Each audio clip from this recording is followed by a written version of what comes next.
Ar kad nors pagalvoji, kad viena keptuvė virtuvėje gali tarnauti 100 ir daugiau metų ir jinai gali būti perdodama iš kartos į kartą kartu su receptu? Tai turim tokią istoriją. Vieną kartą atėjo pas mus moteris rinktis puodo ir besižvalgydama po parduotuvę pamatė būtent šią keptuvę. Tai yra kalto plieno keptuvė. Ir jinai labai nustebo.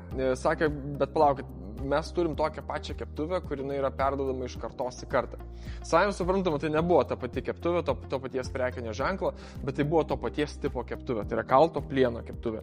Tai jinai pasakojo apie tai, kad būtent ta keptuvė, kurie jie turi ir jinai perdodama iš kartos į kartą, jos prosnelė ją pradėjo naudoti, kepė bulvinius blynus, vėliau tą keptuvę perdavė seneliai, senelė kepė irgi su tuo pačiu receptu, tos pačius bulvinius blynus ir taip tokiu būdu vėl buvo ta keptuvė perduota iš senelės mamai ir vėliau mama jai kažkada perduos tą pačią keptuvę.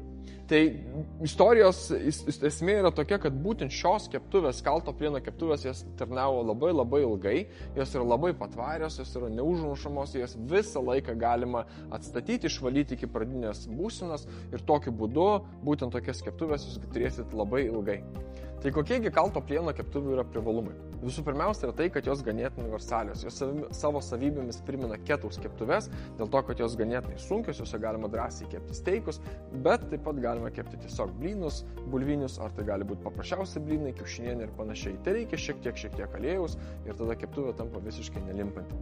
Tai yra vienas universalesnių dalykų ir jas reikia prižiūrėti labai panašiai taip kaip ketaus keptuvės, jų negalima dėti indaplovę, bet apart to, kaip ir minėjau, jos gali tarnauti 100 metų, tai yra gali tapti viena iš jūsų relikvijų, kurias perduosit iš kartos į kartą.